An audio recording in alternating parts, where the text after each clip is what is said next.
Ghost in the Snap.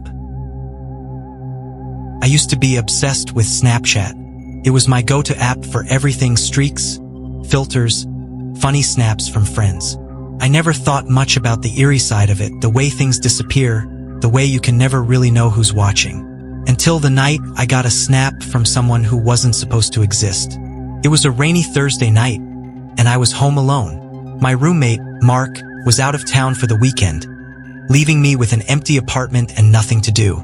I was mindlessly scrolling through stories when a Snapchat notification popped up. New snap from Julia.Zoxo. I froze. My stomach dropped. That wasn't possible. Julia had been dead for 6 months. I hesitated before clicking on it, my fingers suddenly cold against the screen. The snap opened.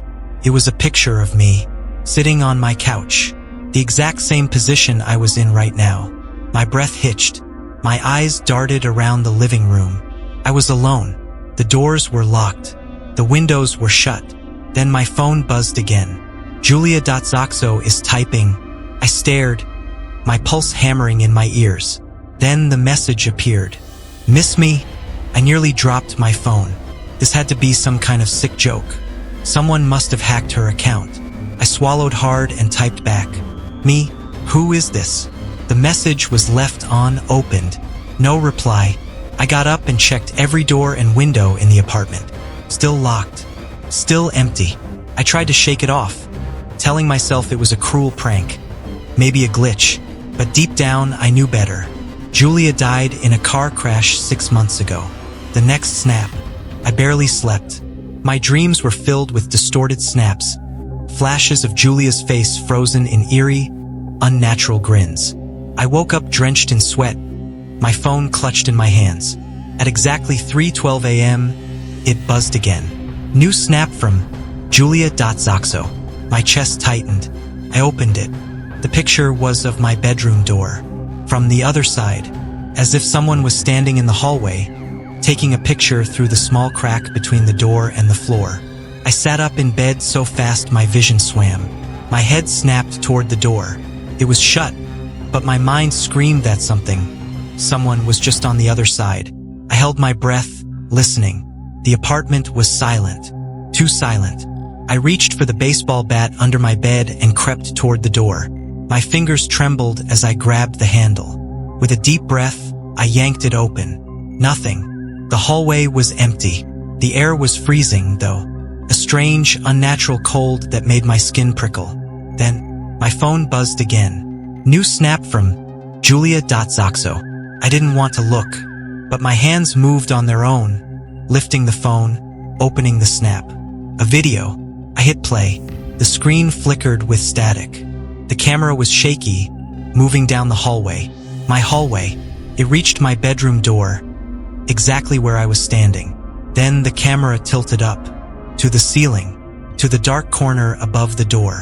And for a fraction of a second, before the screen glitched out, I saw something. A figure, clinging to the ceiling, with hollow black eyes, watching me. I dropped my phone and ran. Nowhere is safe. I didn't stop until I was outside, my breath coming in sharp, panic gasps. My car keys dug into my palm.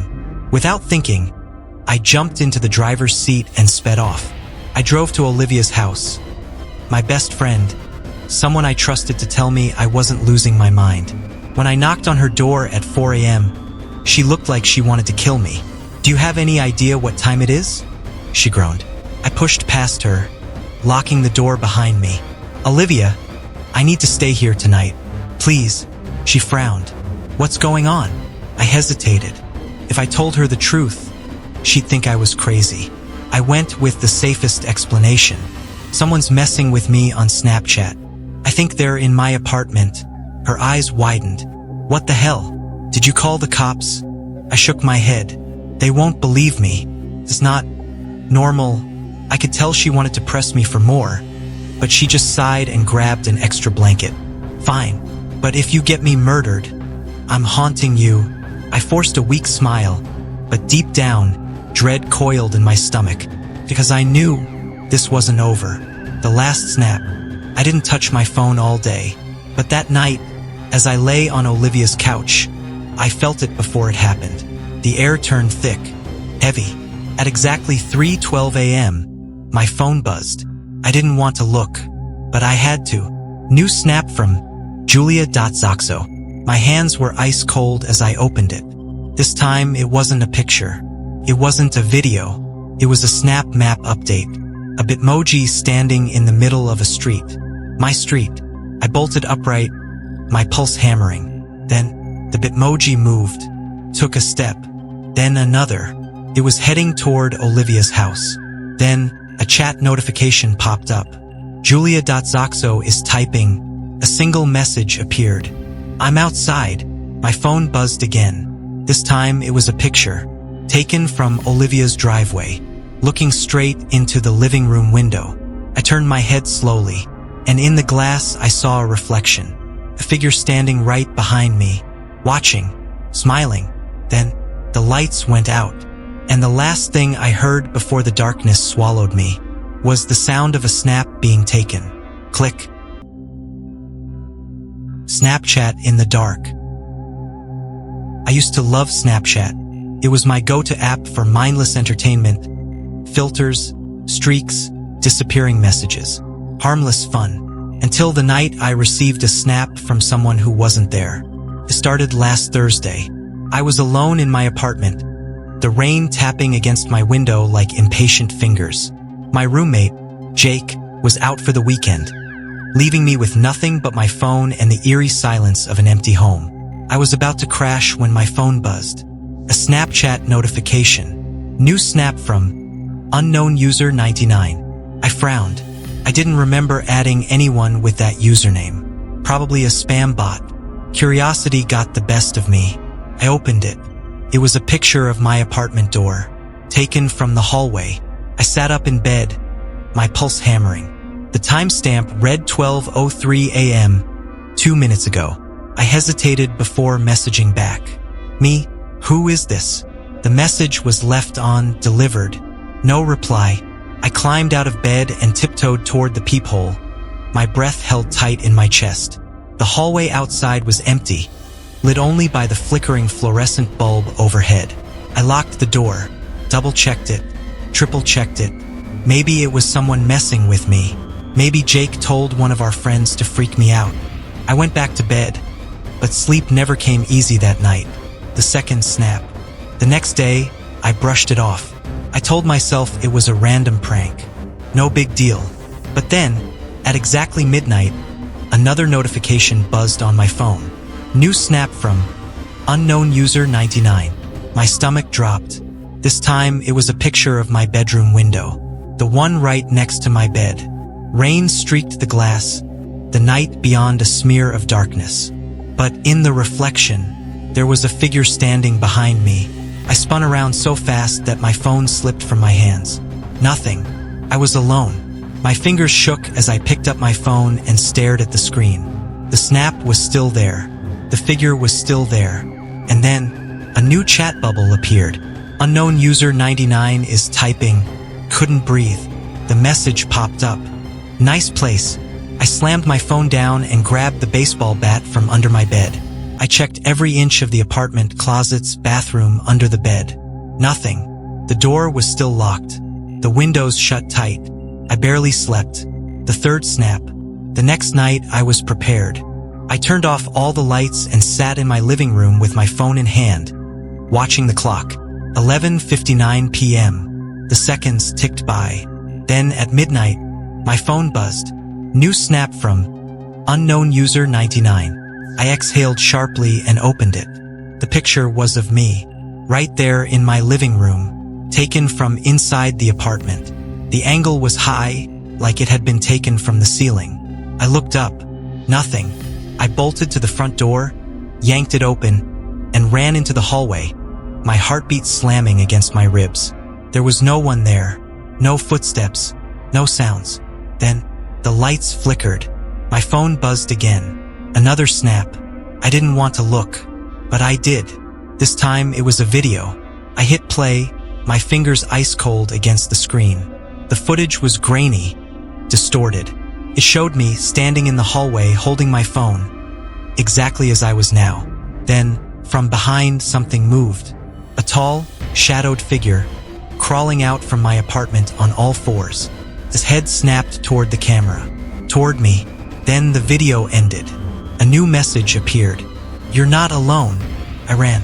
I ran until my lungs burned, until I reached the street, rain soaking through my clothes. I didn't stop until I was blocks away, panting, trembling. The final snap. I crashed at Jake's place for the next 2 nights. I refused to go back. Then, on Sunday night, my phone buzzed one last time. I already knew who it was from. New snap from unknown user 99. I stared at the notification, my stomach twisting. This time, it wasn't a picture. It wasn't a video. It was a live snap map update. A Bitmoji, standing in the middle of a street. The exact street I was on.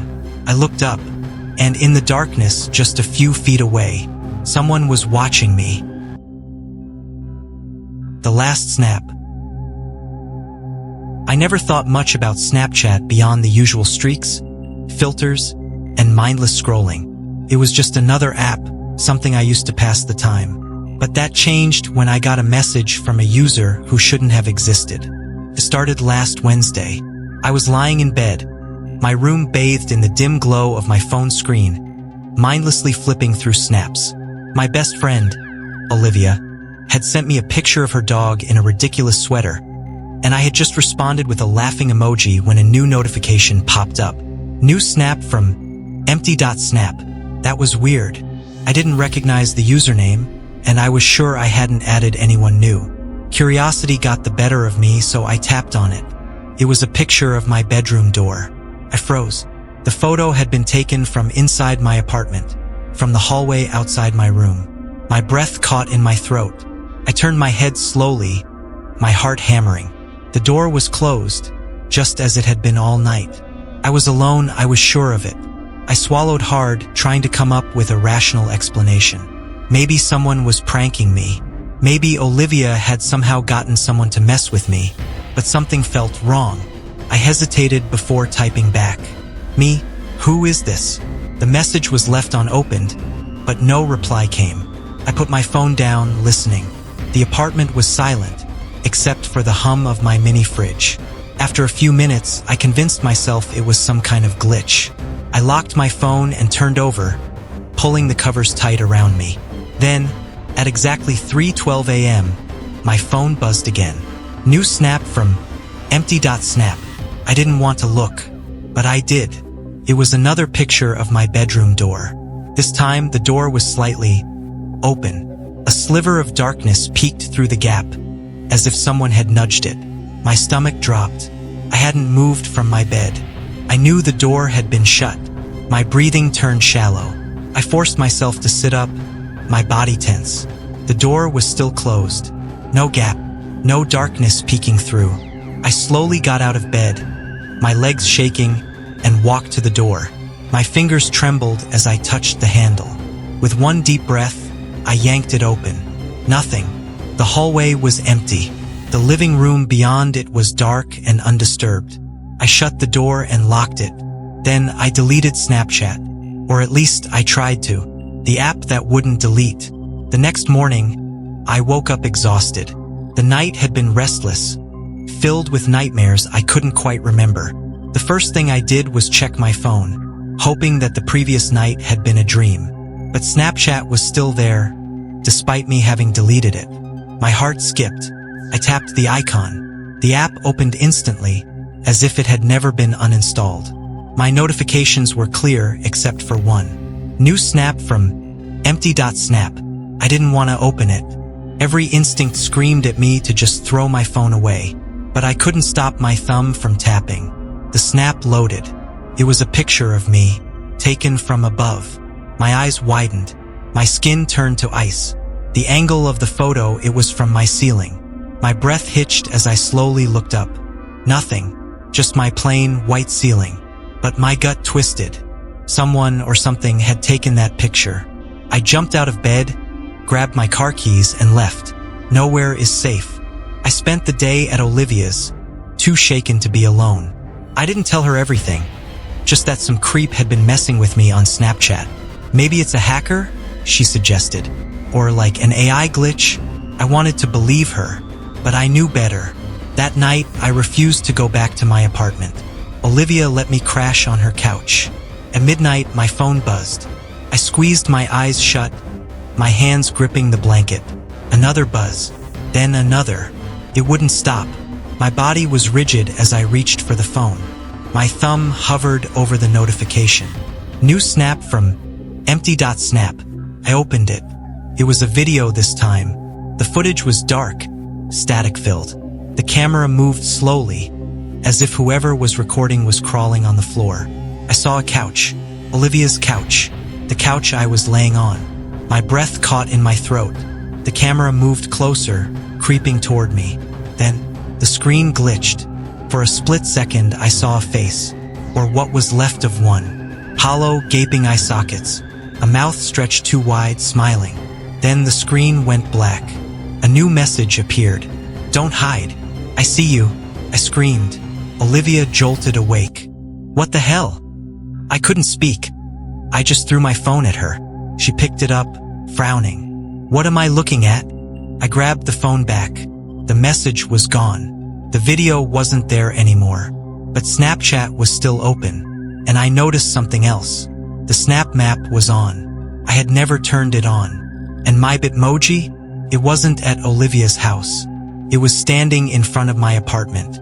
The last message. I didn't go home. The next day, I bought a new phone. A fresh number. Deleted all my old accounts. I felt safer. For a while. Then, last night, at exactly 3:12 a.m., my new phone buzzed. A notification. Not a text. Not a call. Just a single message. From no number. No app. Just 5 words. "You can't block me. I haven't slept since." And now, as I type this, my phone is buzzing again. I don't want to look. But I know that if I do, there'll be another picture. Maybe it'll be of my bedroom door again. Or my window. Or maybe, just maybe, it'll be a selfie of me. From behind. The last Snapchat. I should have deleted Snapchat that night. It started as a joke. A stupid, harmless prank between friends. It was a rainy Friday, and we were stuck inside, scrolling through social media, bored out of our minds. That's when Matt brought it up. "Dude, have you heard of the ghost face filter?" he asked, grinning. "Aren't all Snapchat filters ghost filters?" I scoffed, stretching out on his couch. "Not like this one," he said, his voice dropping slightly. "It's not in the filter list anymore. People say it was removed because it showed things that weren't there." I rolled my eyes. "Oh, come on. You really believe that crap?" Matt just smirked and pulled out his phone. "I found a link to the APK file online," he said, tapping on his screen. "It still works if you sideload it." Something about that felt wrong. I watched as he installed it, the app flickering for a second before loading normally. Everything looked the same. The dog filter, the rainbow vomit, the classic beauty filter, all still there. Then, at the bottom of the list, I saw it. Ghost face.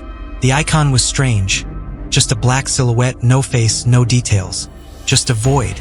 Matt activated it first, pointing the camera at his face. The filter warped his features, stretching his mouth into an eerie, hollow grin while his eyes faded into deep, black sockets. "Holy shit," I muttered. "That's unsettling." Matt chuckled. "Yeah, but watch this." He flipped the camera, pointing it around the dimly lit room. First, nothing happened. Then, as the camera panned past the dark hallway leading to the bathroom, something flickered. A face, just for a second. A pale, blurry face. Hollow black eyes, an impossibly wide grin. I shot up. "Did you see that?" Matt nodded slowly, his smirk fading. He moved the camera back, nothing. Laughter bubbled in my throat, but it was nervous. Forced. "Okay, cool trick. You probably downloaded some creepy Easter egg version." Matt swallowed, his fingers gripping his phone tighter. "Let's try it on yours." I hesitated. Something in my gut twisted. But I didn't want to seem like a coward, so I sighed and installed it. The moment I opened the filter list, Ghostface was there, waiting. I activated it, turning the camera on myself. My face stretched and distorted, just like Matt's had. Then I flipped the camera, scanning the room. Nothing. And then, in the reflection of the dark TV screen, I saw it. A figure standing behind me, not just a face this time, a full-body silhouette, its head tilted unnaturally to the side. I whirled around, nothing was there. But when I looked back at my phone, the figure was closer. Too close. I dropped my phone. "Matt, turn it off," I gasped, my chest tightening. Matt, pale-faced, tapped frantically at his screen. It won't close. The lights in the room flickered. Then the sound started. A snap. The distinct sound of a Snapchat notification, coming from my phone. The screen had gone black, but a new snap had appeared. From an unknown username. I glanced at Matt. He had one too. A message. Neither of us wanted to open it. But my finger moved on its own, like I had no control. The snap loaded. It was a picture of us. But it wasn't taken from our phones. It was from the corner of the room. And behind us, the figure stood. Its grin now split open, revealing jagged rows of teeth. I screamed. Matt threw his phone, and the screen shattered. But before I could react, another snap notification went off. Another photo. This time, Matt wasn't in the frame. Just me. And the thing's rotting hand was resting on my shoulder. I spun around. Nothing. The lights flickered violently. The TV screen cracked. And then my phone screen glitched. One final message appeared. "See you soon." I didn't think. I grabbed Matt and bolted. We left everything behind. Our phones, our wallets, our shoes. We ran into the rain, not stopping until we reached the next street, gasping for air. Neither of us spoke. Neither of us went back for our stuff. That night, I couldn't sleep. I lay in bed, staring at the ceiling, waiting for something, anything to happen. At 3:12 a.m., I heard it. A snap notification sound. Even though my phone was gone, the room grew cold. I didn't check. I didn't need to. I already knew. It had found me again.